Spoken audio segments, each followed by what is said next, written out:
अच्छे लोगों के साथ हमेशा बुरा क्यों होता है।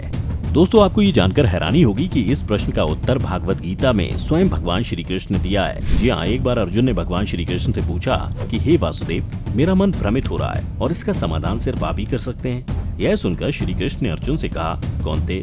अपने मन की दुविधा विस्तार से बताओ। तब अर्जुन बोले, हे वासुदेव, कृपया कर मुझे ये बताइए कि अच्छे लोगों के साथ हमेशा धोखा क्यों होता है, जबकि बुरे लोगों के साथ ऐसा कम ही देखने को मिलता है। अर्जुन के मुख से ऐसी बातें सुनकर भगवान श्री कृष्ण मुस्कुराते हुए बोलते हैं, धनंजय, मनुष्य जैसा देखता है या फिर महसूस करता है, वास्तव में वैसा कुछ नहीं होता, बल्कि अज्ञानतावश वह सच्चाई को समझ नहीं पाता।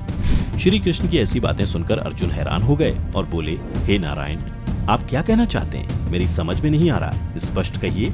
तब श्री कृष्ण बोले, मैं तुम्हें एक कथा सुनाता हूँ, जिसे सुनने के बाद तुम समझ जाओगे कि प्रत्येक प्राणी को उसके कर्म के हिसाब से ही फल मिलता है। अर्थात जो बुरा कर्म करता है उसे बुरा फल मिलता है और जो अच्छा कर्म करता है उसे अच्छा फल मिलता है।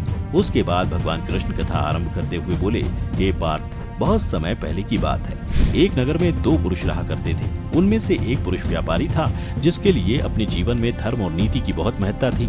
वो पूजा पाठ और भगवान की भक्ति में बहुत विश्वास करता था। चाहे कुछ भी हो जाए, वो रोज मंदिर जाना नहीं भूलता, ना ही दान धर्म के कार्य में किसी प्रकार की कमी रखता था। कुछ भी हो जाए, वह नित्य भगवान की पूजा अर्चना किया करता था। वहीं दूसरी ओर उसी नगर का दूसरा पुरुष पहले से बिल्कुल ही विपरीत था। वो प्रतिदिन मंदिर तो जाया करता था, परंतु पूजा पाठ के उद्देश्य से नहीं, बल्कि मंदिर के बाहर से चप्पल और धन चुराने के लिए। उसे दान धर्म न्याय नीति किसी से भी कुछ लेना देना नहीं था। इसी तरह समय बीतता गया और एक दिन उस नगर में जोर की बारिश हुई, जिसकी वजह से उस दिन नगर के मंदिर में पंडित के अलावा कोई नहीं था। यह बात जब दूसरे पुरुष को पता चली तो उसके मन में ख्याल आया, यही सही मौका है मंदिर के धन को चुराने का, और वह बारिश में ही मंदिर पहुंच गया। मंदिर पहुंचकर उस बुरे व्यक्ति ने पंडित से नजर बचाते हुए मंदिर में मौजूद सारे धन और जेवरात चुरा लिए और बड़ी प्रसन्नता से वहां से निकल गया।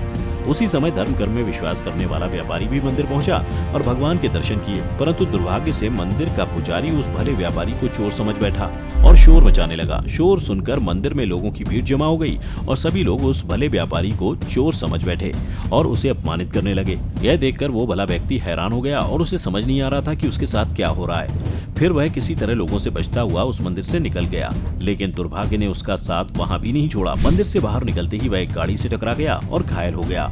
फिर वह व्यापारी लंगड़ाते हुए घर की ओर जाने लगा। तभी रास्ते में उसकी मुलाकात उस दुष्ट व्यक्ति से हुई जिसने मंदिर का धन चोरी किया था। वह झूमता नाचता हुआ जोर जोर से बोलते हुए जा रहा था कि आज तो मेरी किस्मत ही चमक गई, एक साथ इतना सारा धन जो मिल गया। जब व्यापारी ने उस दुष्ट आदमी की ये बात सुनी तो उसे बहुत हैरानी हुई और क्रोधित होकर उसने अपने घर जाते ही भगवान की सारी फोटो निकालकर फेंक दी और भगवान से नाराज होते हुए अपना जीवन बिताने लगा।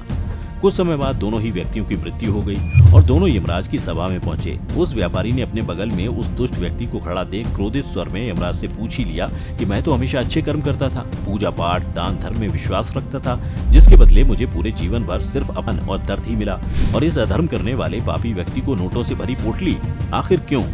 इस पर यमराज ने उस व्यापारी को बताया कि पुत्र, तुम गलत सोच रहे हो। जिस दिन तुम्हें गाड़ी से टक्कर लगी थी, वास्तव में उस दिन तुम्हारे जीवन का आखिरी दिन था, परंतु तुम्हारे किए गए अच्छे कर्मों के कारण ही तुम्हारी मृत्यु एक छोटी सी चोट में परिवर्तित हो गई।